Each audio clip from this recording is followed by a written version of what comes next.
All right, so hello everyone. Welcome to this new installment of the online Spintronics seminar series. My name is Kirill Belashenko from University of Nebraska. Our speaker today is Professor Aurélien Manchon. He'll talk about spin-orbit physics at magnetic interfaces. He has recently moved from King Abdullah University in Saudi Arabia, where he worked for about 10 years, I believe, as a professor. He's moved to France.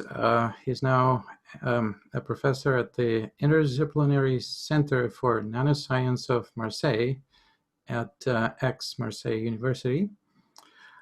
Before coming to KAUST, he had two postdoctoral appointments at University of Missouri Columbia and University of Arizona Tucson. And before that, he graduated from École Polytechnique Palaiseau in France in 2004, and then got his PhD in 2007 from University Joseph Fourier and the SpinTech Lab. His research spans different areas from spin-orbit coupled transport to chiral magnetism, antiferromagnets, and ultrafast spin dynamics. So his talk today is about spin-orbit physics at magnetic interfaces, and please welcome Professor Manchon. Thank you very much, Kirill, for the nice introduction. Thank you really for organizing this visionary conference. I think it's a fantastic initiative, and I'm really delighted to be part of it. Thank you very much, Shin and Kirill, for inviting me here. So, of course, that's my first experience, so I will try to do my best talking to myself. So essentially, this talk is about trying to understand what happens at interfaces. So the kind of system we have been interested in for the past 10 years now are transition metal multilayers, where we have a heavy metal like platinum, tantalum, tungsten, and on top of that we have cobalt, nickel, cobalt, iron, boron, basically a ferromagnet. And what happens at this interface is, I would say, essentially two classes of interesting mechanism we've been working on. The first one is the spin-orbit torque. So when you send a current through this layer here, you can actually generate a non-equilibrium spin density. So if you just think in terms of symmetry, this spin density should be here. Now, what is interesting is that the nature of this spin density, the actual direction of this spin density, and its dependence as a function of the magnetization depends on the symmetry of the system itself. So we can actually have some very rich behavior. I'm going to talk about that a little bit today. Now, the second class of, just to finish on that, of course, the reason why spin-orbit torque is so interesting is that you can use it to manipulate magnetization. And I've seen that you already have some talks in this seminar series on those interesting torques. Now, there's a certain class of mechanism that we are interested in, which is the Dzyaloshinskii-Moriya interaction. So the ability to stabilize chiral magnetic structures like skyrmions or homochiral Néel domain walls at the interface between this heavy metal and these ferromagnets. So I'm going to try to talk a little bit about those two effects today. If I have time, in the abstract, I mentioned something about the motion of skyrmions at the end, but I doubt heavily that I will have time to talk about it. But you know, I'm ambitious, so we'll see if we can do it. So essentially, there's been a lot of work over the past 10 years on the spin-orbit coupled transports and magnetic textures at those interfaces. So just give you a piece of advertisement here for a recent review that we got published in Review of Modern Physics, where we talk about spin-orbit torque. And truly this kind of torque is extremely powerful because you can use it to torque, of course, transition metal ferromagnets, but also magnetic insulators, bulk non-central symmetric magnets, as well as antiferromagnets. So of course, this is not a review of all those, or the application of the spin-orbit torque on all those different materials. But I just wanted to mention that because I think it's interesting to realize how powerful this torque is. So it goes way beyond this interface, this platinum cobalt interface that I just mentioned. Well, once you have this kind of torque, you can actually also imagine a lot of possible devices. You can switch the magnetization and you can excite it. You can move them in walls. You can excite spin waves and so on and so forth. You can do a lot of things with this kind of torques.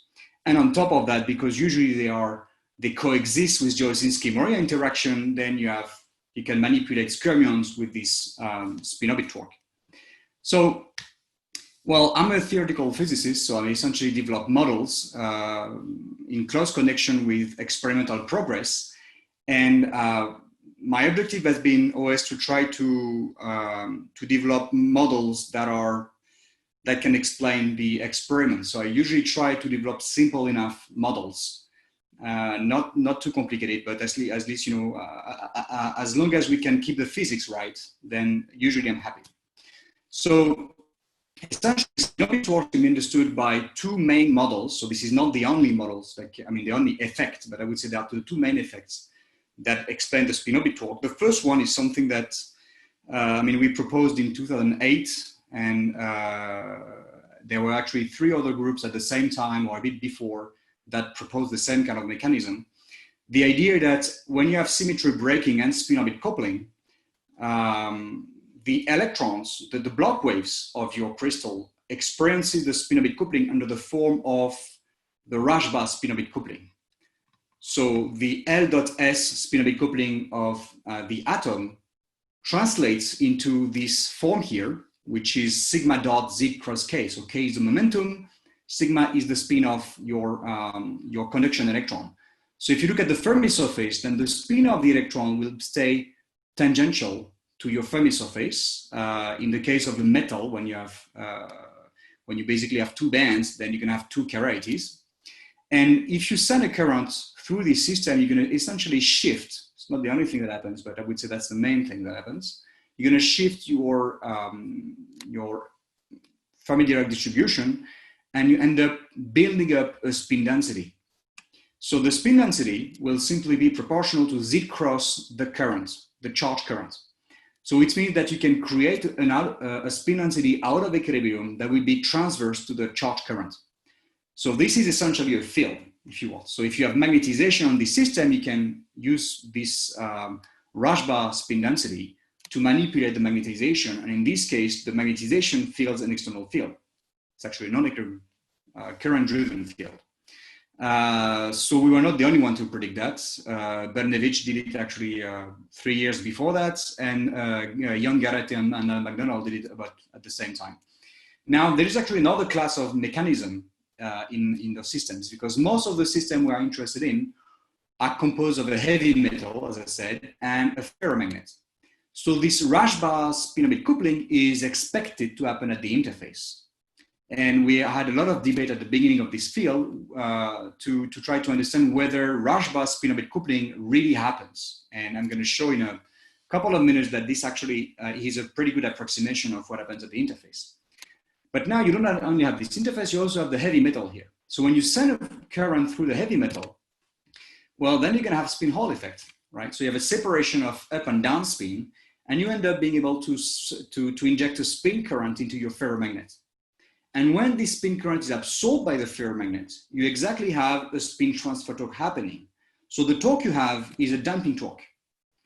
So now you have 2 main mechanisms. One is the Rashba torque, which is a field-like torque, and the other one is a spin Hall torque, which is a damping-like torque. And of course, the damping-like torque and the field-like torque have a very different impact on the magnetization dynamics. So for a long time, you basically had those 2 effects. One that was purely interfacial, the other one that depended on the thickness of your heavy metal here. And when you talk with experimentalists, you realize that actually the experiment is not exactly explained by the combination of those 2 effects. And Amin Vivek already gave a talk, so I think he probably already went into all these effects. But essentially, you have spin precession at the interface, you have spin swapping. I mean, you have different effects that complexify everything. So basically, those 2 models are nice, but they lack realism. Okay.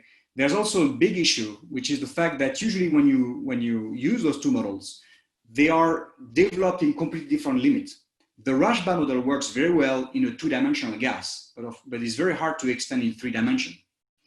the spin Hall effect is usually modeled through the grid diffusion equation, which works well in a three-dimensional system where the mean free path is very small. But when you have a very, very thin multilayer, let's say with a thickness of 1 to 2 to 3 nanometers, then you are not in a diffusive regime anymore.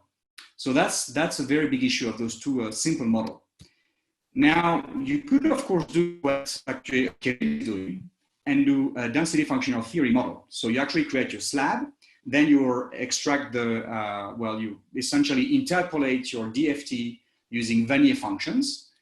You can create a time binding model based on those Vannier orbitals, and then you can do some transport. So I'm just showing two of the examples here. There are a few more in the literature, including Kirill's.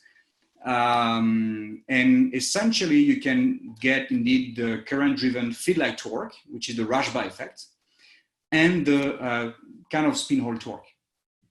So these are very nice calculations. Now you are in a realistic system. You have all the orbital hybridization at the interface. You can also look at the Dzyaloshinskii-Moriya interaction, when you can actually, there are different techniques. I mean, the one I favor is the building a spin spiral in K-space and then extracting the energy dispersion of this spin spiral and looking at the anti-symmetric part of this dispersion. This is really something that was developed by Stefan Blügel's group. So basically with DFT, you can extract those two main mechanisms, spin-orbit torque and Dzyaloshinskii-Moriya. The problem I see is that, well, it's numerically heavy, that's for sure, because it's realistic. And it's actually very difficult to extract trends because it is numerically heavy. If you try to, if you want to see what is a trend of how basically Dzyaloshinskii-Moriya or spin-orbit torque varies as a function of the thickness, well, you actually have to, consider a very big supercell, and this is very heavy to calculate. It's actually, usually it's very hard to go beyond, let's say 30 monolayers when you do this kind of calculations. So basically, I've been trying to think about getting a bit more about the physics happening there, trying to better understand the role of orbital hybridization. And I came up with this very simple mining picture to try to understand the origin of Dzyaloshinskii-Moriya and Rashba spin-orbit coupling. So I'm going to consider a one-dimensional chain of atoms. And I will, of course, take the simplest orbital structure. I'm just going to take the p orbitals. Okay, so this chain has, let's say, pz and px orbitals. Now, if I want to break the symmetry, I need to add another chain. I'm just going to add another chain on the top. And this chain would actually couple neighboring atoms on the bottom chain here. So I can couple it through the pz orbital, for example. I could also use the px orbital, but everything becomes more complex. So I just focus for the sake of the discussion, I would just focus on the pz orbital. And you see that this pz orbital, of course, mixes the pz orbitals of the bottom chain. It mixes the pz also the px orbital of the top chain. So actually that is very interesting because by mixing the px orbital, it would actually create an orbital moment on this bottom chain here. So let me come back here. So ideally, those two orbitals, the pz orbital and the px orbital of my bottom chain are not coupled, right? They're just orthogonal to each other. But now that I have this perpendicular, this top chain, they actually can mix through the pz orbitals. So I should be able to create a superposition of px on pz on the bottom chain, and this superposition should create an orbital momentum. So I can build this very simple model here. I just have this, so I have three orbitals in my system. This one is the energy of the top pz, this one of the bottom pz, and here of the bottom px. VZZ here is the hopping matrix between, hopping integral between the top pz and the bottom pz. And I'm gonna use the Slater-Koster, so I'm just remove that, yeah. I'm just gonna use the Slater-Koster parametrization. Sorry, what's happening? Yeah. This VZX here is the hopping between the top PZ and the bottom PX, okay? And you see that the coupling between the top PZ and the bottom PZ is given by the cosine of Kx, while the coupling between the top PZ and the bottom Px is given by sinus of Kx. And this is really something that you find out when you do your Slaughter-Coster parametrization. So it means that if you send a current through the system, you see that this, if you, well, don't send a current for now, but you see that this, hopping integral here, the VZX is actually odd in vector K, while the VZZ is even. Now, what is the consequence of that?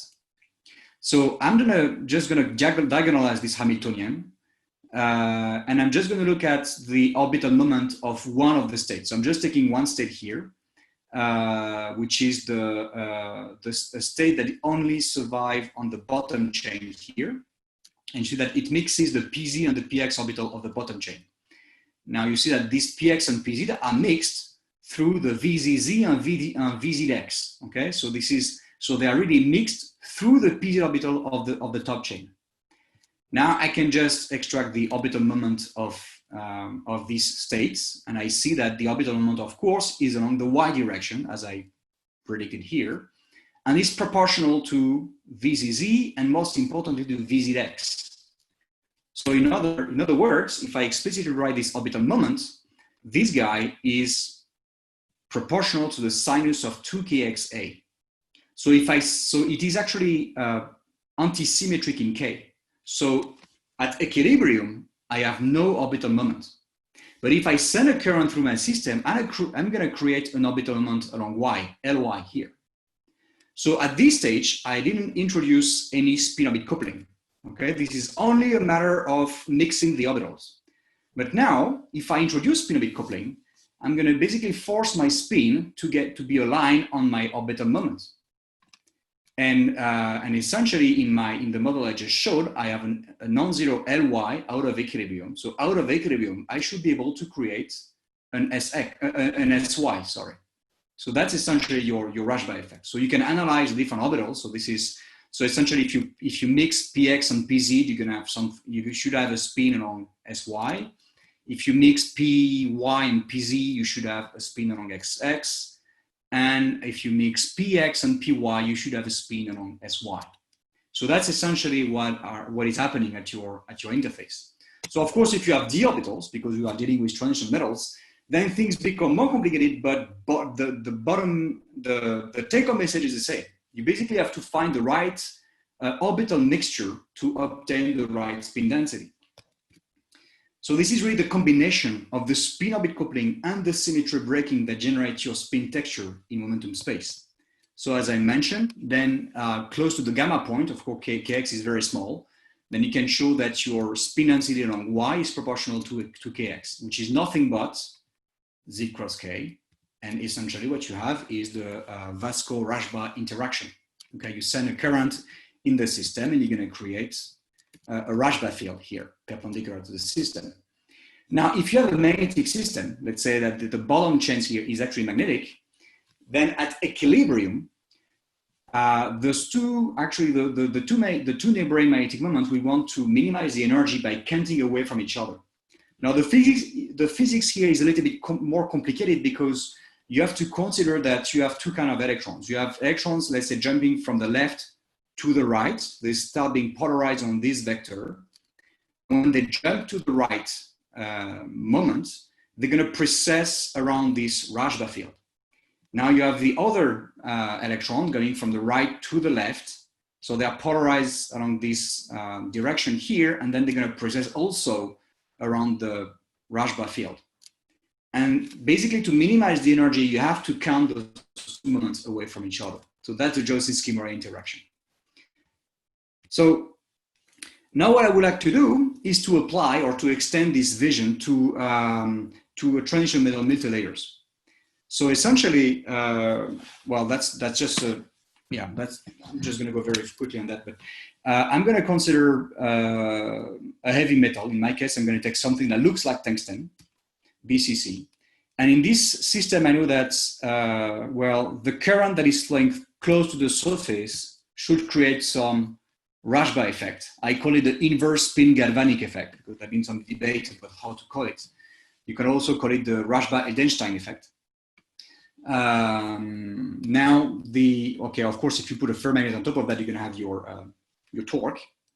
But you can also have electrons flying in the bulk of your heavy metal. This one will create a spin Hall effect that will inject a spin current into your ferromagnet. So what I would like is to have a model that treats the inverse spin galvanic effect and the spin Hall effect on equal footing. So you can do that with DFT, but I don't want to use DFT. Of course, you have many effects, but I already mentioned that. So what I need is a quantum transport toolbox. So basically I need formulas. I'm going to use the Kubo formula. You can actually even use Keldysh theory and develop some nice Kubo-like formula for Dzyaloshinskii-Moriya. I'm just going to mention it. And you need a Hamiltonian, a multi-orbital Hamiltonian that contains at least the 10d orbitals. Of course, ideally, you would like all the p, all the s, and all the d's orbitals, but because I'm just using my laptop, I don't want to use too many orbitals. I'm just going to focus on the 10d orbitals. You can do it through DFT plus Vanier, as I mentioned, but now I'm going to use the time binding model. So I'm just going to use Slater-Koster parametrization. So this is how my bilayer looks like. So I have a BCC. So I'm going to have essentially a BCC lattice, something that looks like tungsten for the heavy metal, and something that looks like iron for the ferromagnet. I'm going to also expand this system to anti-ferromagnet. I'm just going to mention that quickly. And finally, I will also mention the recent work that we've been doing on two-dimensional ferromagnet. And if I have time, I will talk a little bit more about skyrmions, but well, we'll see. So let's first talk about this iron tungsten. So this is my iron tungsten bilayer, and essentially the way I do it, I just take a two-dimensional layer, so it's a square lattice. I have the two-dimensional Hamiltonian for all my d orbitals. It's not hexagonal, sorry. It's actually a square lattice. I have some exchange, some SD exchange, and I have the spin-orbit coupling. And the interesting part here is that my spin-orbit coupling is not a Rashba spin-orbit coupling. Okay, it is really a Russell-Sanders spin-orbit coupling, so L.S. So with this kind of spin-orbit coupling, you're going to have the Rashba effect at the interface, as I explained in the previous slides.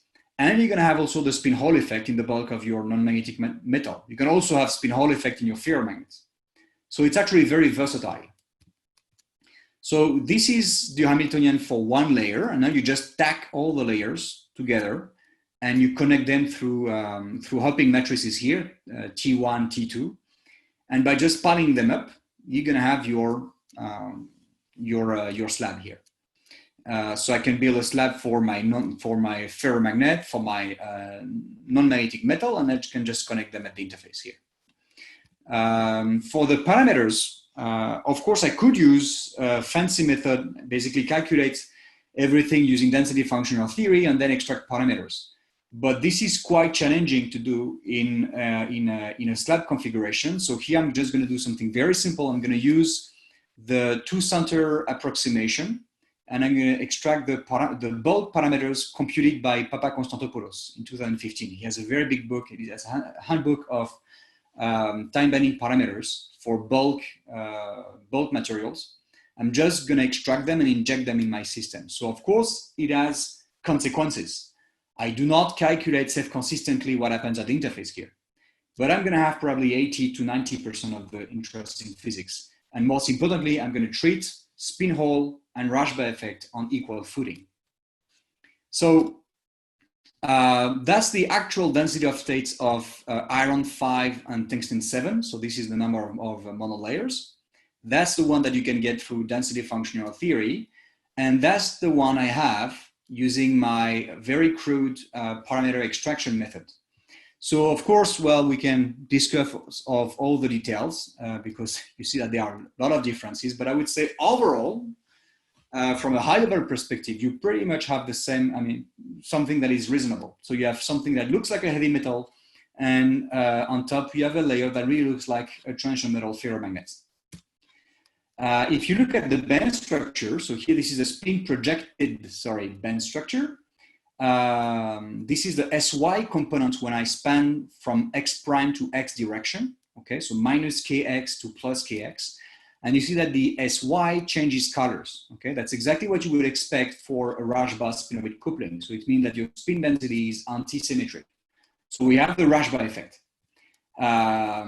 Of course, things are way more complicated. You have this kind of spaghetti-like band structure, but you still have this anti-symmetric spin density.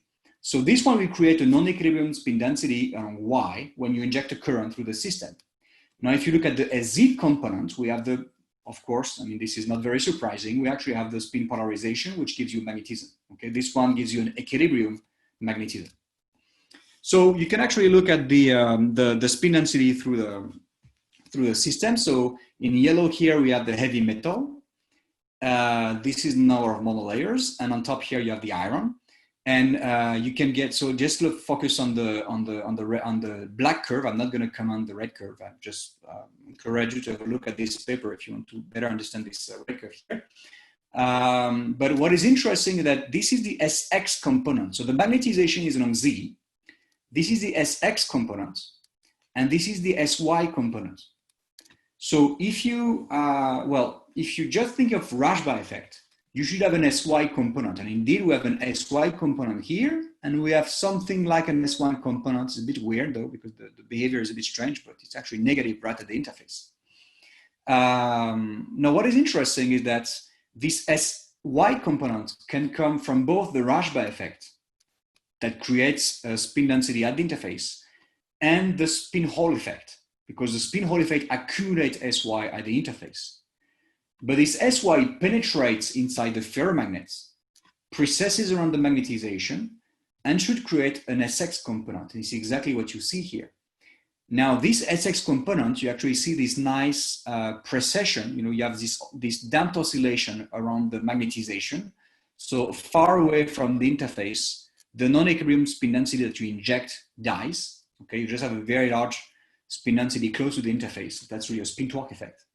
Now, what is interesting is that the behavior of the SX component is different from the SY component inside the heavy metal. Can you see that the SY component is really much more delocalized? It actually expands far away from the interface, while the SX component is really localized on the interface. So this one really seems to come from the Rashba effect, where this one is expected to come from the spin Hall effect. Now you can actually look at the SX and the SY components. So the SY gives you the field-like torque, the SX gives you the damping-like torque. You can look at those two components as a function of the disorder. So the field-like torque, the SY component, behaves like 1 over the broadening, which is typical of an extrinsic behavior, while the SX component, so that gives rise to the damping torque, actually gives you an intrinsic behavior. So of course, it's not constant. It is only constant when gamma goes to 0. Okay? When there is no disorder in the system, then you see that this guy does not diverge. It actually converges towards a constant number. So this is, I mean, this looks, I mean, it seems to confirm the spin Hall versus Rashba scenario. Now I can actually do something that I believe DFT has a hard time to do, and I'm not fighting DFT people here, of course, that I can vary the thickness of my layer, because of course I'm much less accurate than DFT, but I can vary the thickness of my layer and just look at the field-like torque and damping-like torque as a function of the thickness of the, let's say, normal metal here and a ferromagnet here. I'm not going to talk about the ferromagnet because this is just spin dephasing. There's not much interesting. So if you vary the thickness of the normal metal, you see that the field-like torque is completely flat, which means that it is an intrinsic effect. Okay, so this is really, this field-like torque really seems to be purely due to the Rashba effect in our model here. Now the damping torque is interesting because it starts negative, and it actually, when you increase the thickness of the layer, it changes sign and saturates. So this saturation here is typical of the spin Hall behavior, But this negative value here at very thin thicknesses has nothing to do with spin Hall, because you cannot build a spin Hall effect here. And it is actually associated with the intrinsic contribution of the Rashba effect. So when you have Rashba plus magnetism, you actually have a Berry curvature. And this Berry curvature can create a non-equilibrium damping torque. This is something that was proposed originally by Sinova and Jorgwith in a paper published in Nature Nanotechnology in 2014. And we can confirm here that when that actually in our bilayer, the damping torque really has two origins. It has this interfacial contribution and this bulk-like contribution. So you have the competition between two effects for the damping torque. Okay, I just skip this one. Now, there's also something that Kirill has been calculating in recent papers of his, which is the angular dependence of the torque. So you can, just based on symmetry consideration, so here I'm just using the Kirill's expansion, you can write the torque as the field-like torque, the damping-like torque, okay, with this coefficient here being angular dependent. So it actually depends, those coefficient depends on whether the magnetization is perpendicular or in plane, perpendicular to the plane or in plane, sorry. And by symmetry, you can actually find two other effects. So those two guys, so this one I'm going to call the planar field-like torque, and this one is the planar damping-like torque. So this denomination is probably not completely correct, and we can discuss about that. But this is definitely planar. So it's only non-zero when the magnetization is in plane, okay? And okay, so I'm not going to enter into all these details here, but but I think what is interesting is that those two torques, the two planar torques, are actually quite sizable, actually pretty large. You also have some important angular dependence of the field-like and damping-like torque. Okay, I would say field-like is more angular dependent than the damping-like torque, but most importantly, those two torques here are actually very important. So that's important because in most experiments, we just interpret everything based on field-like and damping-like. And those calculations show that in principle, you should absolutely have the planar field-like torque and the planar damping-like torque. So that's a message to the experimentalist that one has to be careful when analyzing that. So we can also expand, I'm just going to go very quickly on that, expand this kind of approach to a non-collinear antiferromagnets. So here I'm using iridium manganate 3. So when I say iridium manganate 3, I'm just taking the configuration, okay? I'm not taking the parameters, because if I want to extract the parameters, again, I should do a DFT calculation and extract my time binding parameters from the DFT calculation, which I didn't do, okay? I just used some parameters extracted from, I think I just used the iridium parameters, and I just made my iridium magnetic, something like that. Because what I'm interested in is not the actual value of the torque. What I'm interested in is the form of the torque. So now in the iridium manganate 3, I have a non-collinear configuration. So this is a dark balls here. These are my manganese. And the light blue balls are the iridium that is beneath. The red dot here is actually the iridium of the iridium manganate 3. And you see that I have this all in, all out configuration, okay? All pointing in, all pointing out. So I can also build this time binding model and extract and calculate the spin density using my my Kubo formula. I can try to use some symmetry analysis to have the form of the torque, but I would say this is not that interesting. What I think is interesting is to look at the form of the torque when you actually do the calculation, extrinsic and intrinsic. And what you get is that the first thing you can observe is that you have this threefold symmetry in your system, of course. Okay, you have this mirror symmetry that is threefold.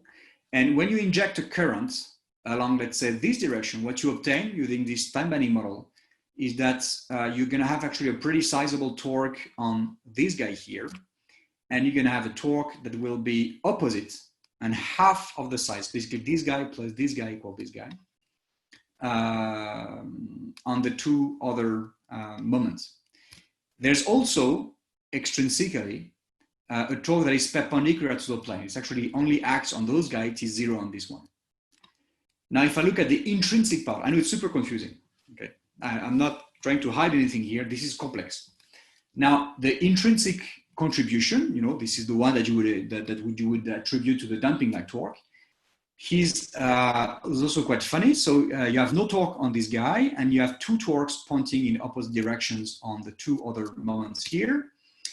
And you also have a torque that is perpendicular, but that is opposite when you compare the top moment with the bottom moment. So what is the key message? Of course, the magnitude of the torque is similar to what you would expect in platinum cobalt because it's all heavy metals, right? The spin-orbit coupling is essentially the same, so the torque is about the same. But what is interesting is that in those non-coronary antiferromagnets, which are currently attracting a lot of attention, the torque can be super complicated. So I don't think we can simply use a regular damping-like torque, like the one you would have for the spin Hall effect.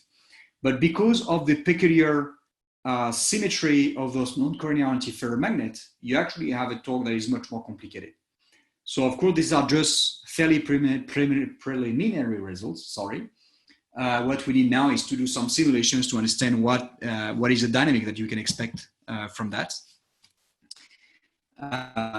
So that actually concludes the part on the discussion on the transition metals. Now I would like to mention something of high interest currently, which is the spin-orbit torque in two-dimensional ferromagnets. So I'm sure you are all aware of the bursts in two-dimensional magnets that have been that have produced a lot of interesting and controversial, I have to say, results in the past couple of years.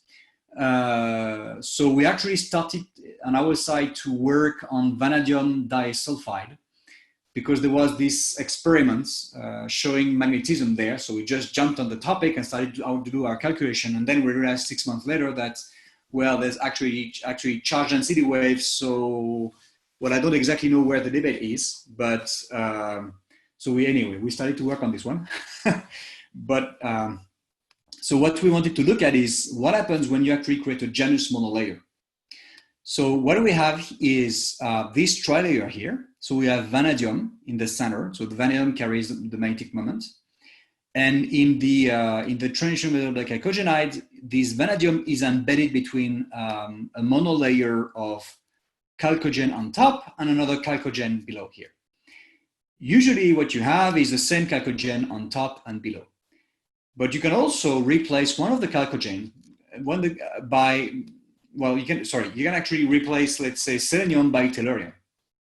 In this case, you're going to have tellurium on top and selenium in the bottom. So then you can actually break the inversion symmetry, and then you should expect to have some Rashba torque, of course.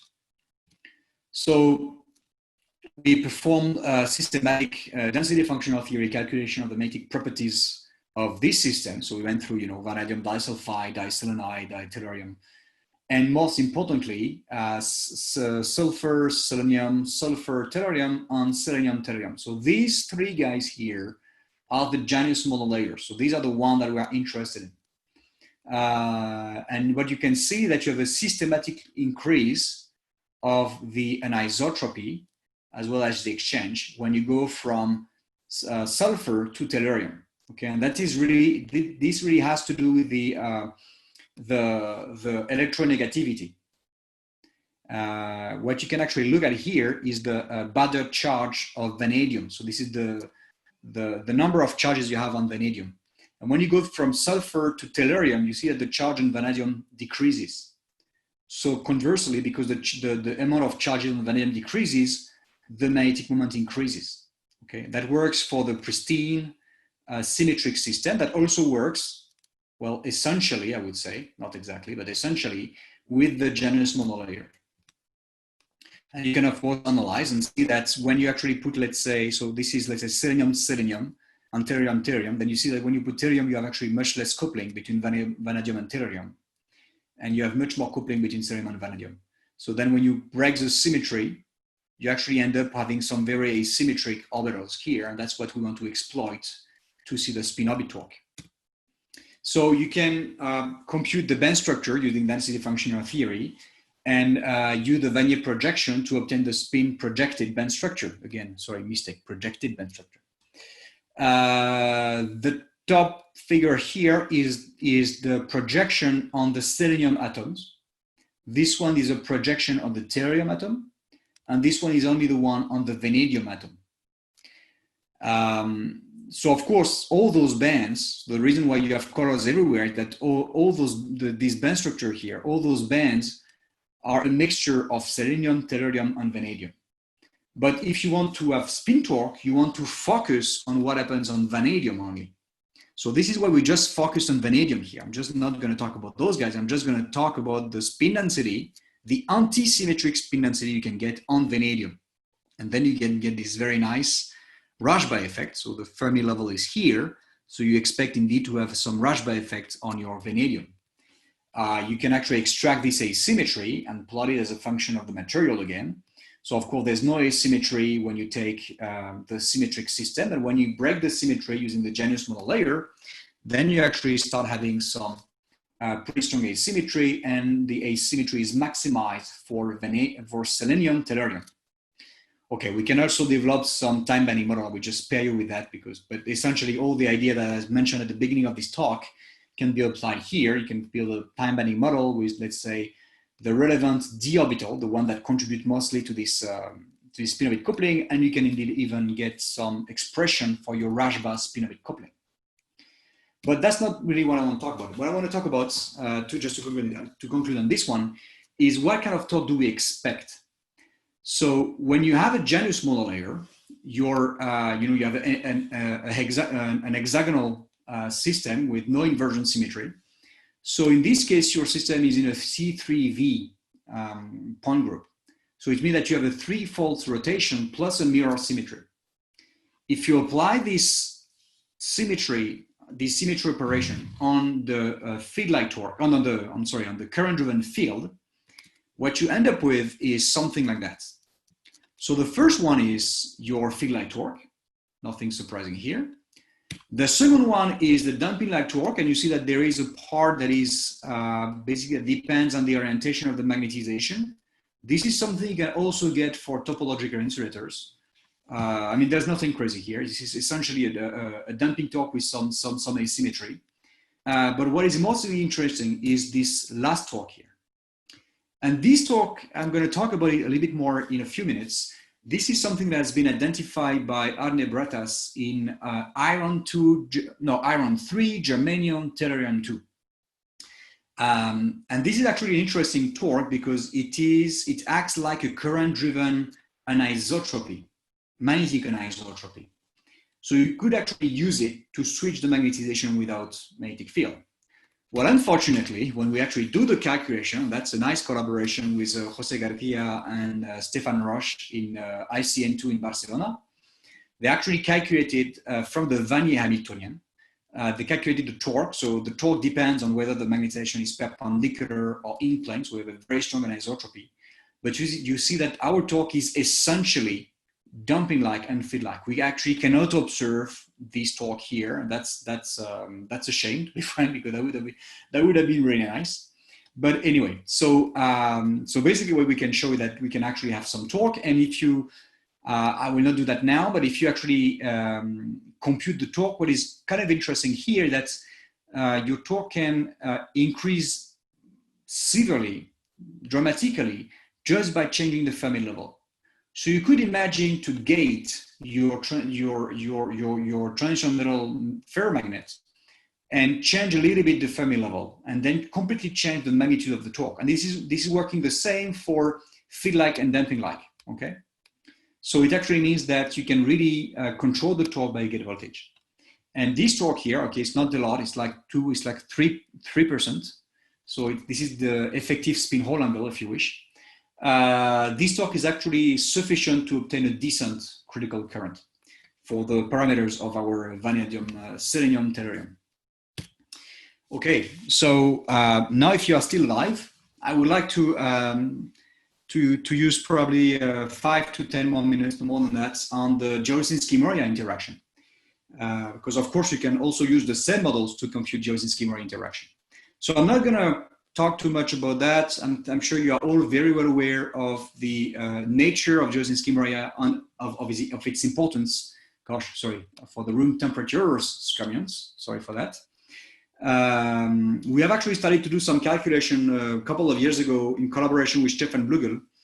and also Teru Ono, to try to get some hands-waving arguments to understand where the Dzyaloshinskii-Moriya comes from, and most importantly, how it behaves when you change the transition metal ferromagnets. So this guy did a heroic work by computing, let's say, 36 different materials and performing this generalized block theorem on all of them to extract the spin spiral dispersion and get the Dzyaloshinskii-Moriya from it. That's insane. That's a very, very big work. And he basically was able to get some interesting behavior that looks very much like Hund's rule. And then we're able to interpret Dzyaloshinskii-Moriya as coming from really the contribution of the 3D elements of your heavy metal together with the 3D elements of your, the 5D, sorry, elements of your heavy metal together with the 3D elements of your transition metals. And basically to maximize Dzyaloshinskii-Moriya, you need to have both. If you only have one of them, it is not good enough. So you need to find a nice compromise to fine tune the hybridization between 3D and 5D. So I will just go quickly on that because this is an old work and this is all explained in this paper. What I wanted to do now is just to expand to use this time bending model, the multi-orbital time bending model I was mentioning, to calculate Dzyaloshinskii-Moriya. So I'm going to use a different approach. I'm not going to use the spin spiral. I'm going to use a kind of Kubo formula. So I start with Keldysh formalism and expand my Lagrange function. This is quite technical. And I compute the correction to the energy due to the gradient of the magnetization. Basically, I assume that my Hamiltonian can have spatial gradient, and I just expand my energy into these spatial gradients. And I found exactly the same result I found, which I'm pretty happy because about. So if you actually use the Rashba model, this is the kind of Dzyaloshinskii-Moriya you can get, okay? And this is of course proportional to Rashba, and this is proportional to the Fermi level. And okay, so I just spare with that. So I just use this formula to compute the Dzyaloshinskii-Moriya on my tungsten iron bilayer. And I obtained that the Dzyaloshinskii-Moriya looks very much like the one I would expect in the case of Rashba. And that completely makes sense because I have a cubic system, I have a BCC system. So I do have symmetry breaking, but I would say the anisotropy of the crystal field is not strong enough to create any complexity in the Dzyaloshinskii-Moriya matrix. What is interesting though is the fact that if you actually calculate the contribution of the different layers to Dzyaloshinskii-Moriya as a function of the energy, so that's the energy, the Fermi energy, if you want to just artificially change it, you see that depending on the energy, the contribution changes a lot. And you can actually have energies here where the Dzyaloshinskii-Moriya extends pretty far away from the interface. Of course, it's always dominated by the layer at the interface, the heavy metal layer at the interface. But here in this calculation, you see that you do have some decent contribution of the second nearest neighbor, next nearest neighbors, and so on and so forth. So it means that depending on the Fermi level, you can have a very delocalized Dzyaloshinskii-Moriya. So this is actually explained by this calculation here. This is a Dzyaloshinskii-Moriya that we take for two different energies, so 14 and 12.6. So 14 is here, that's our ideal Fermi level, and 12.6 is here. And what you see that when you vary the thickness of the normal metal, of course, there's a little bit of, okay, there's always spin diffusing here, but we don't care. There's actually a pretty large dependence that really tells you that you can actually have a large Dzyaloshinskii-Moriya, I mean, a long range Dzyaloshinskii-Moriya contribution. So that's actually, I think, an interesting result because it means that you can dope your transition metal bilayer and tune the Fermi level locally and try to get some delocalized or more localized Dzyaloshinskii-Moriya. Now I would like to, I think I'm going to conclude here because otherwise I'm going to kill everybody. I'm going to conclude by talking about the Dzyaloshinskii-Moriya in one particular two-dimensional magnet. Of course, if you look at vanadium diselenide, or I mean selenide tellurium, then the Dzyaloshinskii-Moriya you should have is pretty much the same as the one you would have on a Rashba interface, because the symmetry rules are the same. But the one I want to talk about now is iron 3 germanium tellurium 2. So there being a lot of excitement because this one is also one of the two-dimensional ferromagnets. So I just showed the picture here. It has three different iron atoms. So you have one on top here, one at the bottom here, and one in the center here, okay? And what is surprising is that last year, there have been actually a number, I think 3 or 4 publications. So I'm just showing you one of them. So I apologize if there's anybody in the assistants who have been also studying this system. I'm just showing one of them, where some very nice skyrmions are observed, identified.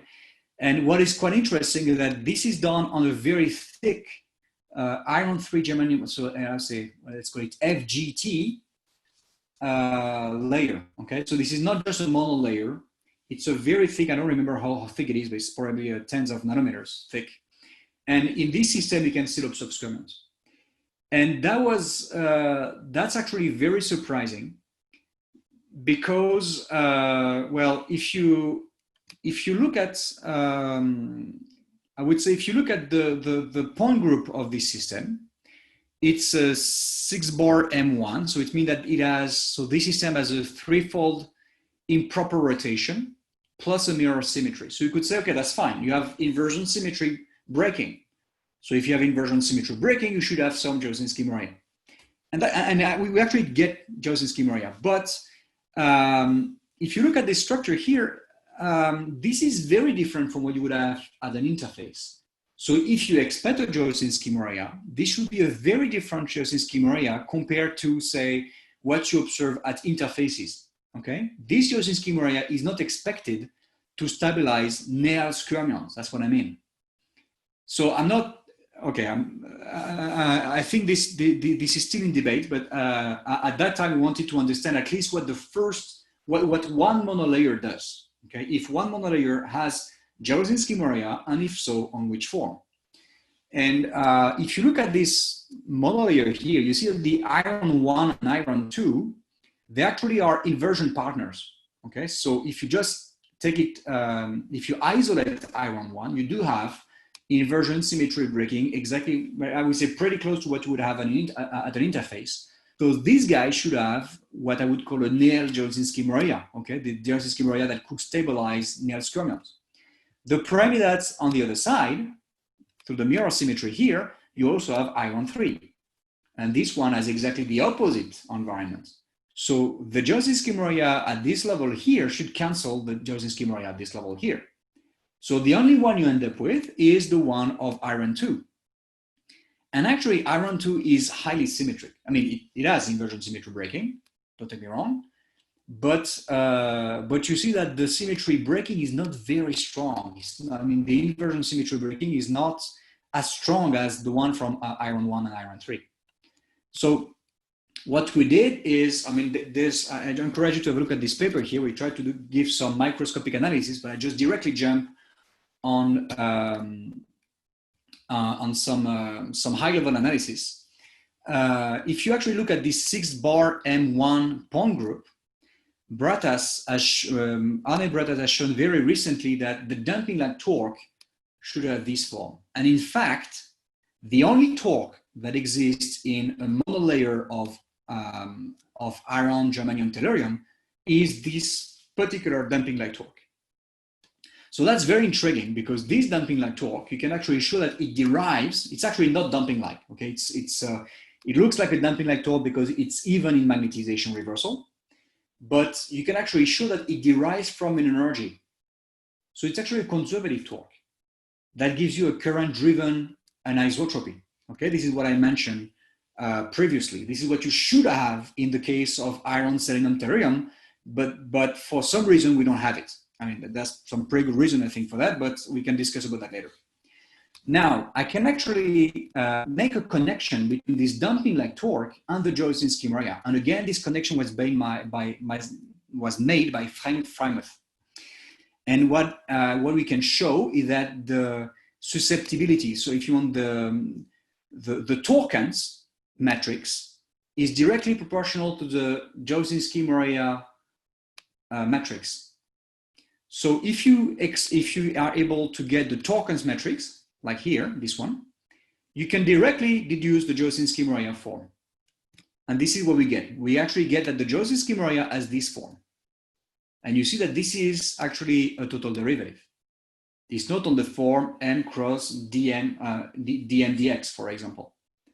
Okay, this is simply the derivative of the product of magnetization. And we have been trying to understand what this guy could do, and unfortunately, we're not able to find any long-range order. So it seems that this, at least in the long range, because this theory is only valid for smooth gradients, in the long range, it looks like this Dzyaloshinskii-Moriya is present, but doesn't do much on the magnetic texture. So what we did now is to extend our spin spiral calculation to this system. So what we do is that we build different kind of spin spirals. Okay, we have the nail type in plane, block type out of plane, and nail type out of plane.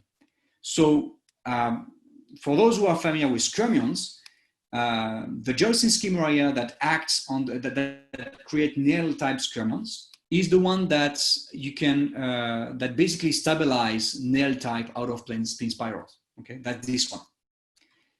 Now, if you do that, so we actually create this nail type Dzyaloshinskii-Moriya, this nail type spin spiral. We extract Dzyaloshinskii-Moriya, and what we see is that, well, we actually have 0 Dzyaloshinskii-Moriya, which kind of makes sense based on the symmetry analysis I was mentioning, because indeed the iron, the top iron and the bottom iron, they do have Dzyaloshinskii-Moriya, this nail type Dzyaloshinskii-Moriya. But they compensate each other, exactly what I was mentioning, okay? Because this iron here and this iron here, oh no, this is not iron. This iron here and this one are just mirror of each other. So they experience an opposite symmetry breaking. In this case, the nail type Dzyaloshinskii-Moriya cancel each other. Same thing for the tellurium also.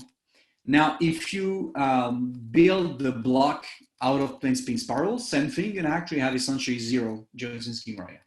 But now if you build the nail in plane spin spiral, so you just keep the magnetization in plane and rotate it, then we do have a non-zero Dzyaloshinskii-Moriya. This is actually very interesting because it's a Dzyaloshinskii-Moriya that is actually vanishing for small q. So it means that it doesn't act on the spin texture on the long range. Okay, so if you create a smooth textures, this smooth texture doesn't feel the Dzyaloshinskii-Moriya. Only sharp enough textures can feel the Dzyaloshinskii-Moriya. And this texture, you can actually extract the Q vector here, and I didn't put it here, but it's in this paper here. But essentially, what this Dzyaloshinskii-Moriya tends to stabilize is this kind of spin spiral. Okay, I don't know if you see that. So I just take one possible spin spiral. Okay, it's a spin spiral that extends along high symmetry directions. So this one here, okay. And this is actually a spin spiral that goes like that, and the wavelength is between this point and the point over there. Okay, so this is what the Dzyaloshinskii-Moriya does. Now, of course, you also have to look, if you want really to see whether this structure can be stabilized, you have to look at the exchange, the competition with the exchange, and the competition with the anisotropy. And in this case, the exchange is very strong, so it's very hard to actually stabilize this kind of skyrmions. So take-home message is that probably no nail type Dzyaloshinskii-Moriya in monolayer of iron, germanium, and tellurium, but probably some in-plane spin spiral could be expected if you engineer smartly the exchange parameters. Yeah, okay, so of course here you can directly see that the path to go from one point to another is different, and that's actually where the Dzyaloshinskii-Moriya come from, okay? It comes from the fact that going from here to here and here to here is different, and this actually creates a field, if you want, that is perpendicular to this plane here. Okay, and I will stop here because I have exceeded my time. I apologize. So I will just directly jump, oh my gosh, too many things to say, to the acknowledgement. Yes, so I would like to acknowledge the guys who actually did the work. So some of them are going for their PhD in the US, other is doing a postdoc in Zurich, and those two guys are finishing their period with me in Saudi Arabia. Okay, thank you very much for your attention, and I would be very happy to answer your questions. Thank you very much, Aurélien, for this interesting talk. It was also fascinating to watch how you got enveloped in darkness as the sun set behind you. Oh, yes, that's true. Can you see anything? Let me check. Oh, yeah, no, that's fine. So we're now open for questions. Please use the raise hand feature in Zoom and unmute yourself when I call upon you. So Alexei Kolev, please go ahead. Hello, can you hear me? Yes. Hi, Aurélien. So my question is about the Dzyaloshinskii-Moriya calculation. So you use that nice formula, but what do you think about the effects of disorder and vertex corrections on such type of calculations? Yeah, that's a great question. So what we did, of course, the simplest way to account for disorder is this broadening. And the first thing we realized by doing those calculations that although Dzyaloshinskii-Moriya is intrinsic by construction, the disorder has a massive impact. So if I just put like 30 milli-electron volts of broadening, which is not very big, you see that I cannot even saturate my Dzyaloshinskii-Moriya. You know, and that's different from what I had for the damping torque, for example, where in the case of the damping torque, I had this nice saturation here around. Okay, I could actually go much smaller. Huh? I could go up to one milli-electron volt. But the problem of the Dzyaloshinskii-Moriya that this is a very heavy calculation because you have to integrate over the energy, which is really painful. And in this case, yeah, sorry, I should probably go. Yeah, okay. So in this case, of course, you cannot go, it's very hard to converge towards very, very small disorder. But bottom line, if you actually take a real material, you always have a bit of disorder, and the broadening is around 20 to 25 to 30 milli-electron volts. And in this case, of course, this renormalizes your Dzyaloshinskii-Moriya. So I would say that the calculations that are done with spin spirals are, of course, done in a clean system. So they probably overestimate the Dzyaloshinskii-Moriya. And I would say probably by a factor of 2 or something, at least a factor of 2, I would say. So that's the first thing. Now for the vertex corrections, that is an excellent question. I haven't looked at it. It is,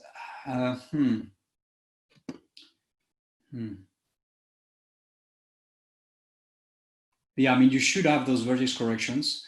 Now, I think I would, okay, maybe I'm going to take a bet here, but I believe the vertex corrections are dramatic when you consider a certain ideal, essentially the quadratic Rashba gas,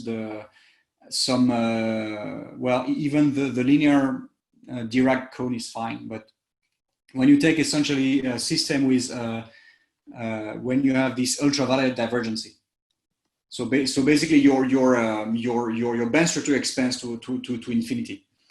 Now, if you take a band structure with well-defined Brien zone, let's say with a cosine kind of behavior, it's a time binding model, I would expect the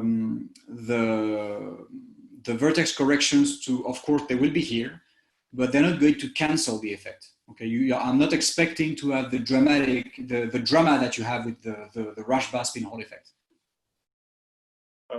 Yeah, maybe not cancel, but they might.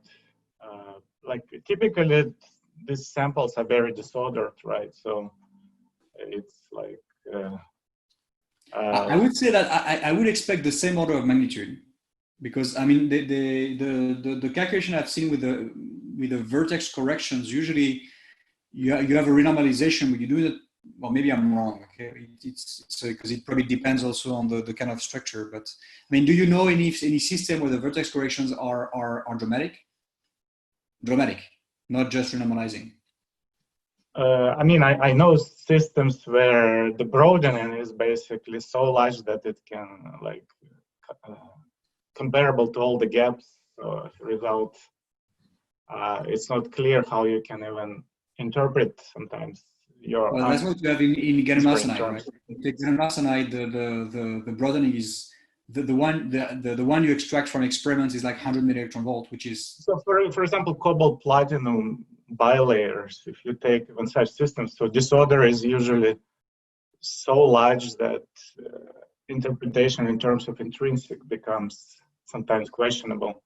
So I would expect similar thing might happen to Dzyaloshinskii-Moriya calculation. I agree with you, and I think the using the term intrinsic is very misleading. I mean, it is. I mean, the structure of the effect is intrinsic in the sense that when you remove disorder, then it converges, it doesn't diverge. That's, I would say, this is a mathematical definition. The problem is that in a real system, it's never really intrinsic. I mean, all right. Okay. Thank you. Okay, Shule Zhang, next question, please. Hey, Shule, it's good to see you. You need to unmute yourself. Yeah. Okay, let me unmute. Hi, Aurélien. Thanks for the very informative talk. So I have a quick comment before I ask my question on the vortex correction, where it could be very dramatic. It's a 2D. You know that it's a 2D Rashba 2-DAG, not Rashba 2-DAG spin Hall conductivity intrinsic. No, but I'm not talking about cancellations, but they could give you like 30% correction to your result, which might be quite dramatic to my taste when you do especially ab initio type calculation. All right, thanks, Alexei. So now I have a question on the planar Hall torque, spin torque you mentioned. So I'm wondering what the physical origin still the Rashba spin orbital torque, spin orbital coupling at the interface. Well, and I was wondering why this is called a planar Hall, because planar Hall is you have a conductivity tensor, is a symmetric tensor. So I didn't call it planar Hall effect. I didn't. Oh, it's planar. Okay, planar. Okay, has nothing to do with planar Hall. There is a paper by Ilya Krivorotov where he interprets his experiments in terms of a planar Hall effect. I don't think this applies in this particular model here. I mean, it's highly probable that this effect exists. I mean, these systems are so complicated. Now, the only thing I was able to identify is that you do have a relation between, between what I call the planar field-like torque and the field-like torque. There's a clear connection here between those two guys and those two guys. What I think is intriguing, and I frankly do not really understand, is that, I mean, you can understand that too. You see, if you just take the damping-like torque, this one dramatically changes sign. Okay, so this is fine. This one is the interfacial damping torque. This one is a ball damping torque. And we don't see a saturation because I just take 60 monolayers. I should take many, many more monolayers, and then even my workstation can do it. And that anyway. But I mean, there is the connection is that the scale over which the damping torque changes is the same as the scale over which the planar damping-like torque changes. So you have a connection between those two effects and those two effects. Now, what actually can happen, and I think this is probably what happens, is that you have Dyakonov pair relaxation in the system. And when you have Dyakonov pair relaxation, you do not relax SZ the same way you relax SX and SY. So basically, the spin dynamics itself is distorted, and then the overall torque at the end of the day acquires new component. This is something that we showed, I don't know, like 7 years ago in an APL. It was a bit technical, but I think at the end of the day, each time I see this kind of behavior, this is probably due to the fact that the spin relaxation is not isotropic.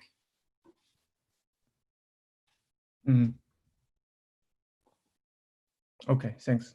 By the way, this is in the paper, right? This result, it's in the PRB. Sorry? This paper, this result, or I can find them in the PRB, right? Yes, yes, yes, of course. That's your paper, right? Yeah, yeah, absolutely. That's a G Manchon. So. No, G Manchon is my brother.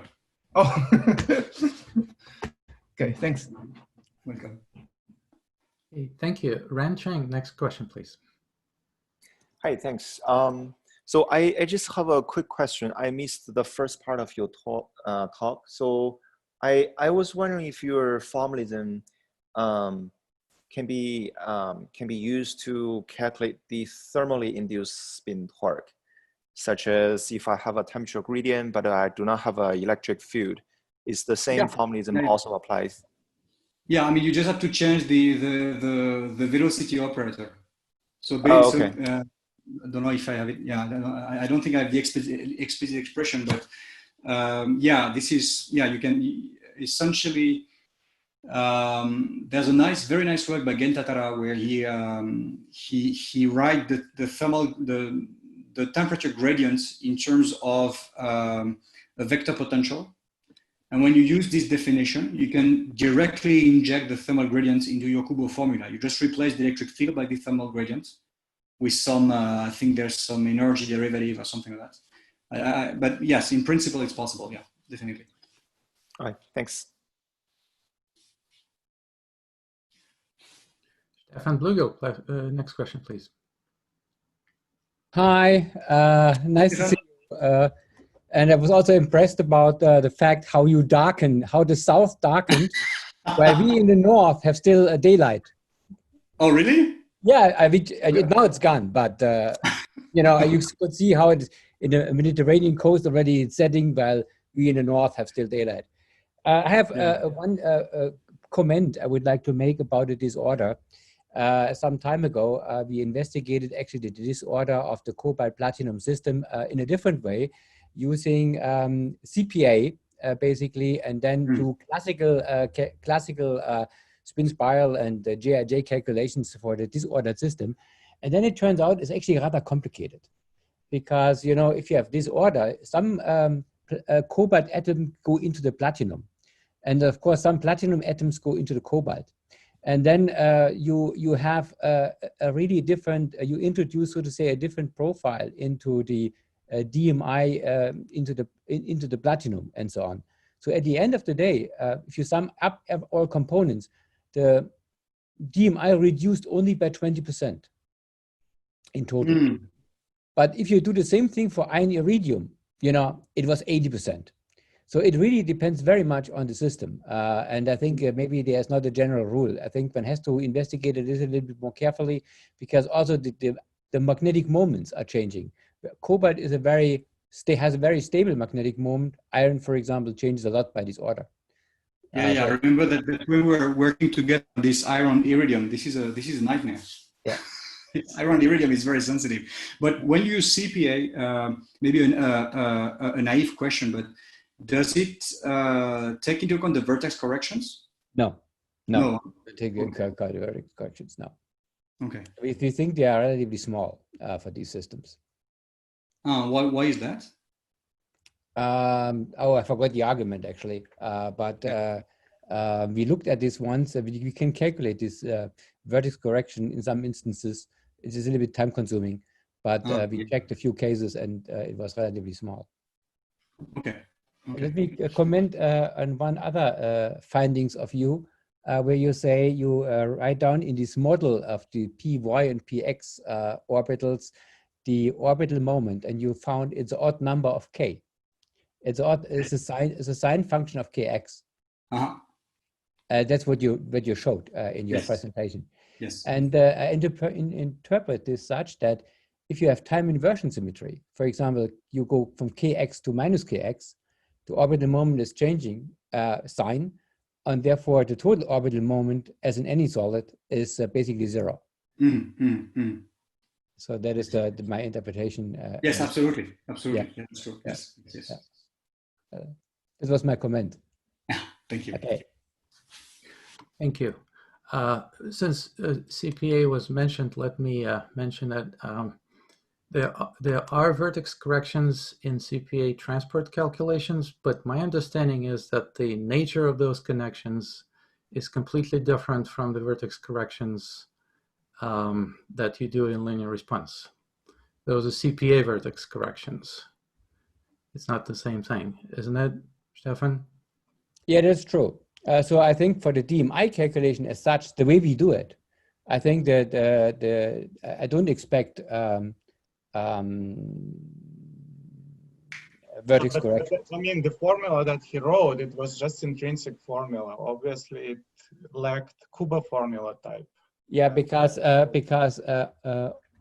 Aurélien goes over the transport. He comes from the viewpoint of the quantum transport. And then I think you have transport vertex corrections. Yes, yes. But since we calculate more as a total energy difference, I think we would not see this kind of vertex corrections. But my point was also that if all your gaps are smeared by disorder, how can you even talk sometimes about intrinsic contributions? Like, you might need some topological gap to drive your effect, and if all your topological gap is smeared, then so basically I think one has to be careful about disorder. Yeah, I think it's right. Yeah. Well, I think when we talk about intrinsic, it's really that we want to keep in mind that the physical region is in the band structure. Is in the fact that you have some Berry curvature in your band structure. That this is not related to scattering, basically. Yeah, so you have your Berry curvature, but then all your gap is smaller than broadened. Yes. So then how can you even talk about Berry curvature? I mean, it's here, right? It's of course it's quenched. It's severely quenched, but it's not zero. Otherwise, there would be no effect if you don't have your Berry curvature to start with. But I agree that it's confusing because it gives the impression that you don't need disorder because it's intrinsic. So you that was not my point. That wasn't my point. My point is that you don't have actually, like, your broadening is larger than anything. So in some cases, maybe not all, maybe you can find a super clean interface. But if your broadening is larger than topological gap, then I mean, it's not that I'm saying that for intrinsic effect you need disorder. I'm saying that even the nature of intrinsic effect, you don't have a wave packet as an entity. Like, it doesn't have time to propagate. Okay, I see what you mean. Okay. Okay. So the assumption under which you actually derive your formula is wrong. That's what you're saying. Yes, if broadening is larger than the topological gap, then yeah, I see. Yeah, so basically your lifetime is actually smaller than the time it takes to jump through the gap. Yeah, exactly. Okay, I see. Yeah, interesting. Yeah. Okay, thank you. Next question, Dongwook Go, please. Hello. Do you hear me? Yes. Okay, good. Because last time somehow in the Sky meeting didn't work. So it's very interesting results, a lot of results. And I have a question about the FGT that you mentioned, iron tellurium that you mentioned that you couldn't produce the torque predicted by the symmetry analysis of from PRL in the previous year. Oh, sorry. No, we didn't. Okay, so no, I couldn't reproduce the torque in vanadium selenium tellurium. Yeah. Okay, but we didn't calculate the torque yet. Okay. On iron germanium tellurium. Yeah. I was just wondering. You also mentioned that the nature of the torque is quite different from the conventional damping like torque, in a sense that it's written as some derivative of the energy. And if it's represented as like conservative torque, then is this kind of torque captured by the Kuba formalism in general, or? Yeah, well, I That's a good question. I would tend to think so. I think so, because at the end of the day, the way you develop your Kubo formula, I mean, the way you develop the Kubo formula for formalism doesn't care about the dependence as function of the magnetization. You just expand, and you're gonna get a correction of the Fermi distribution, a correction of the wave function, and of course you would expect that the correction to the wave function, to the intrinsic part, will give you something that is odd in a torque that is odd in magnetization. Yes. So I would tend to think that any torque odd in magnetization, whatever their magnetization dependencies, should be covered by the Kubo formula. I don't really see mathematically why. Yeah. Maybe I'm missing some high symmetry idea, but I don't think so. I think it's general. Now the thing is that the way I would say where we have to be careful is that, so this is a torque that is produced by the electrons. Now this torque has an influence on the magnetic system. So the fact that this torque derives, is a derivative of the energy is important from the magnetization point of view. Yeah. Now from the magnetization dynamics itself, then it's a conservative torque. Yeah. But from the electron point of view, well, the electron just generates whatever it can generate, extrinsic, intrinsic, and so I think there's probably a change of perspective here. Yeah, that's true. Yeah, I'm really wondering, because of difference in the nature of the torque, the behavior of the torque is also quite different from the conventional field-like or damping-like torque. And do you have any comment? It is actually very different. It's actually very, very different. And how is it different? I cannot really talk about that too much, but yeah, I mean, it can give some interest. I mean, I would say it doesn't induce the dynamics. Okay, it's an anisotropy essentially. So it cannot set the magnetization in precession. However, when we found that when you take the magnetization, you can actually use a damping-like torque to take the magnetization away from its rest position. Yeah. And then when it's in the plane, then whether it's going to go this way or this way depends on this torque. Yeah. Interesting. But now the thing is that what I realized in the vanadium, selenium, tellurium, because we should have this torque in the other guy, okay, in this vanadium-based dichalcogenide. The problem is that we do not observe it. And I think the reason is very simple, is because basically the block state that contribute to the transport should experience this T3V symmetry. Basically, if your crystal field, if the block waves experience a fairly cylindrical environment, so basically they're very close to gamma points, essentially, then you should not have this torque. Even if by symmetry it is a load, symmetry just tells you what is a load and what is not a load. Yeah. So, well, if you have a transport dominated by the K points, for example, I'm not even sure what I'm saying here, but I would expect that, if you are dominated by M or K points, then you might indeed have this torque. Yeah. That, I think that would make sense. But in those metallic systems, usually you go through gamma points. I see. But this is just a guess, okay? I'm not completely sure about that. So as far as I understood what you said, then this torque, sort of conservative torque, should act like field-induced magnetic anisotropy. Am I right? Yes. That's what Greta said. Yes. Yeah. Okay. Yeah. Thank you very much. You're welcome. Yeah. Right. Thanks. Now I'd like to take a couple questions from Twitch. So Shinfan, please go ahead and read them.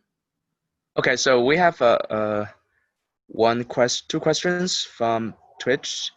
The first one is how DMI intensity impact on SOT switching efficiency? Ooh, big question. This goes back 3 years ago. No, that's a very good question. I would say that this is very important when you. I would say you probably have two effects. The fact that if you take a small, let's say, if you take a small layer where the magnetization is, I would say, mostly homogeneous, then DMI will tend to can the spins at the edges of your ferromagnet. So that will help creating nucleation sites, and then you would expect that this should actually help reducing the critical current. I think this is something that was done probably by André Thiaville's team, or maybe Stéphane Pizzini. I mean, I have to be careful here, but I don't exactly know my references. Then there is actually another option. If you take a very large sample, where the switching is not monodomain, but it switches through a nucleation and magnetic domain wall nucleation and propagation. In this case, the Dzyaloshinskii-Moriya will favor one chirality. So when you create a bubble, you can basically propagate very, very, very quickly your domain wall, and that help switching. I think the premise that there was a problem with this scenario. I think we have a paper with Hyun-Soo Yang in 2016, I think, in the scientific report, where we're trying to analyze that. And what I remember is that when we have Dzyaloshinskii-Moriya, when Dzyaloshinskii-Moriya dominates, it actually prevents the switching because of this chirality. What you need is to break Dzyaloshinskii-Moriya by applying magnetic field. Because the problem of the Dzyaloshinskii-Moriya is that it will impose the same chirality on the two domain walls on the bubble, and then you end up, I think, just moving the bubble, not expanding it, something like that. And what you want is to expand the bubble. So then you need to break it by applying a field. So probably depending on whether you have a large sample or a small sample, whether it's then the Dzyaloshinskii-Moriya can probably have different influences. But I'm not completely up to date on this topic. Thank you. There's one more question from Twitch. Large DMI seems to be not good for retention of magnetic memory cells due to the canted magnetization at the edge of the device. How to balance DMI and SOT to get high retention and high SOT efficiency for SOT MRAM memory cell? So we have industry people here. That is a very good question.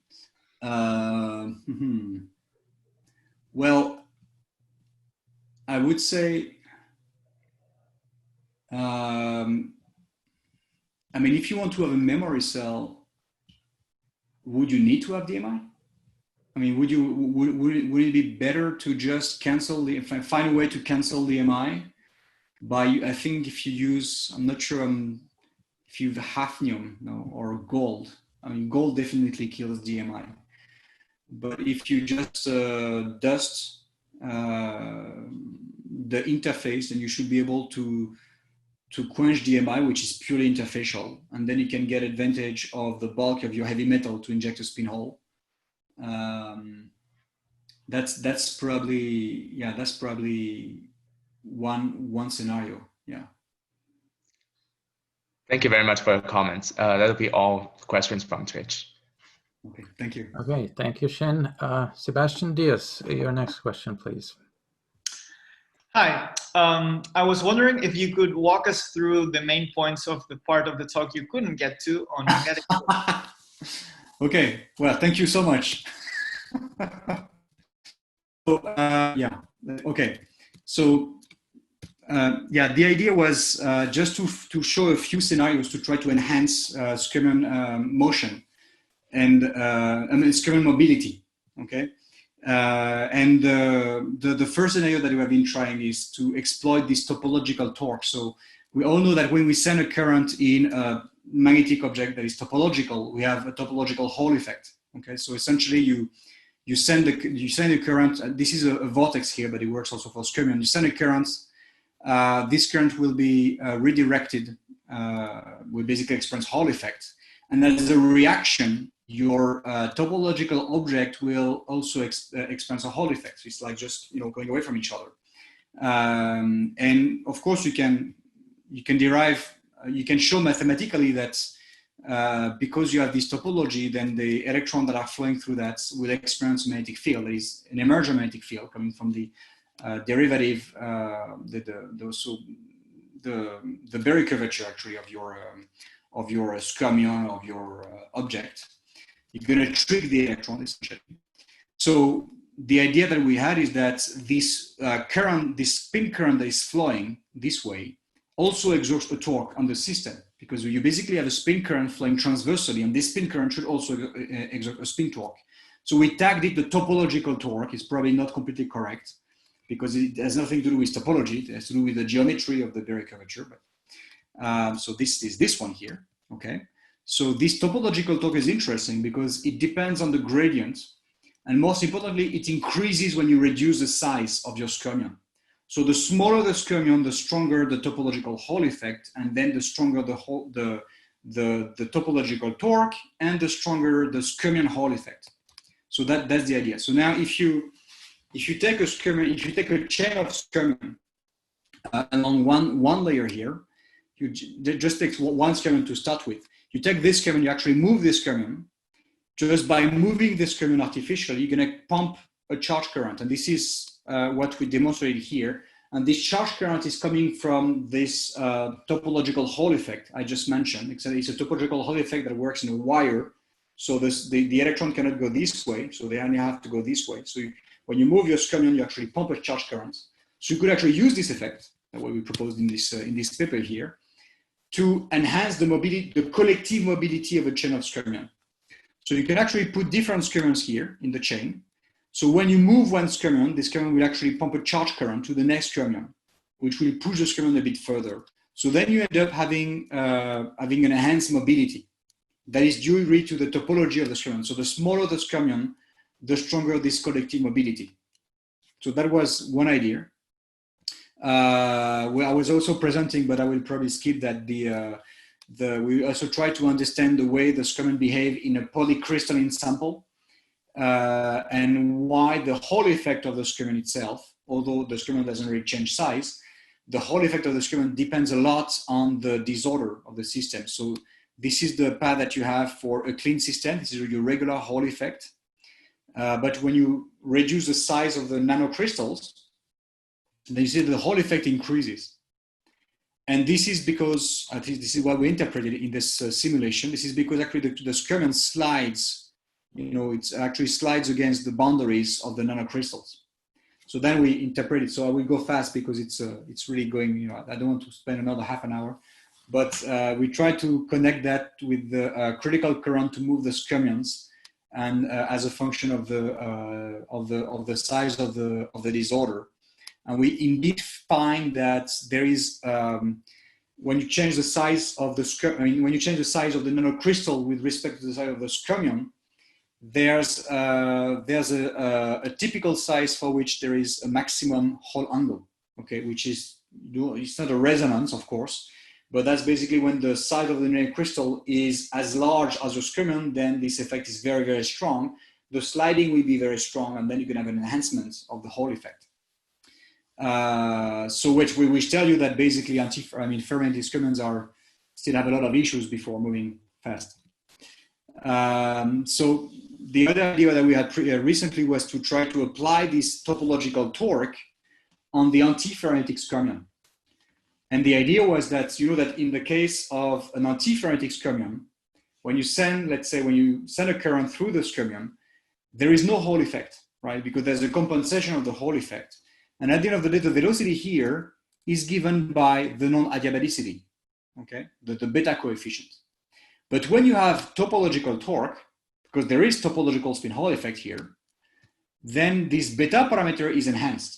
So then you should have, that's the first idea we had, okay? We should actually be able to enhance the mobility of the antiferromagnetic skyrmion by making them smaller, because then they will be driven by the beta parameter that will increase when you make the skyrmion smaller. And this is actually not exactly what happens, because when you drive a skyrmion, an antiferromagnetic skyrmion, it actually expands laterally. And then when it expands too much, then it basically disappears. Okay? It collapses with the boundaries. So what we did was a systematic simulation of the effect of this topological torque on the expansion of those skyrmions. And what we found, so we actually had to compare that with the spin Hall torque, for example. So if you have the spin Hall torque, and I'm almost done. When you have the spin Hall torque, essentially you have this expansion here that you see, we call it here. Okay, the skyrmion size expands, and then the skyrmion reaches the edges of your system and basically breaks. Now, when you have the topological torque, you can actually estimate the velocity of your torque, and there is a kind of self-containment. So you can actually try to push the skyrmion as much as possible, but actually the skyrmion velocity will saturate very quickly. Okay, here, in the case of spin Hall torque, the skyrmion velocity doesn't saturate. It saturates very, very close to the maximum. It actually breaks before it saturates. But in the case of the topological torque, then you see that your skyrmion saturates, and correspondingly, the increase of the skyrmion size is reduced severely. So you end up, when you drive it, so the question is whether you should drive your antiferritic skyrmion by spin Hall effect or just by adiabatic torque. So the answer would be, well, it's probably better to do it through the adiabatic torque because it is less efficient, it is more self-contained if you want, but at least it doesn't break, it doesn't explode and increase the current. That was the that was the key message for this one. Okay, thank you, Aurélien. You got to give another talk. Let me mention something that's related to what you said about the angular dependence. So you showed that expansion in Legendre polynomials I think the similar expansion that we used in the paper. We later found that is your expansion. Yeah, it's not similar. So we later found a much more convenient expansion. So you can find it in another paper that was published in January this year. So you can actually use the basis of vector spherical harmonics. Okay. Is much better than this because first, it's completely systematic. I mean, it's the same kind of harmonics that come up in the radiation problem in quantum electrodynamics. Not just quantum, any kind of electrodynamics. But is it I mean, is it physically transparent? Yes. You can identify which torque is doing what. Yes. Just by looking. Yes. Okay. So each term in the so first of all, it's an orthonormal expansion as opposed to this in the slide. So the big problem with this expansion is that different terms are not orthogonal. And the planar Hall-like term, for example, is not orthogonal to the field-like torque. And it's not purely damping-like and not purely field-like. So when you add terms to the expansion, because they're not orthogonal, your previous terms change. And the magnitude of the extra terms you add doesn't tell you anything about whether your expansion is converged. The vector spherical harmonic basis, on the contrary, is orthogonal. So you can get extra terms by projection rather than by fitting, and that doesn't screw up the previous terms. In addition to that, every term in the expansion is either purely field-like or purely damping-like, in the sense that either its curl or divergence on the sphere vanishes. So some terms contribute to damping, and some terms can be developed as a gradient of an effective field, and there is no interference between them. It's really a very convenient expansion. So whoever is interested in looking at the angular dependence in higher terms than the first terms in these expansions should really use the vector spherical harmonic expansion. Okay. Well, I will definitely check it out. Where did you publish that? It's PRB. Okay. Rapid communication with Alexei Kovalev and Mark van Schilgaard. I can give you a reference. Excellent. Thank you. Are there any other questions? Okay, let's thank Professor Manchon for this interesting talk.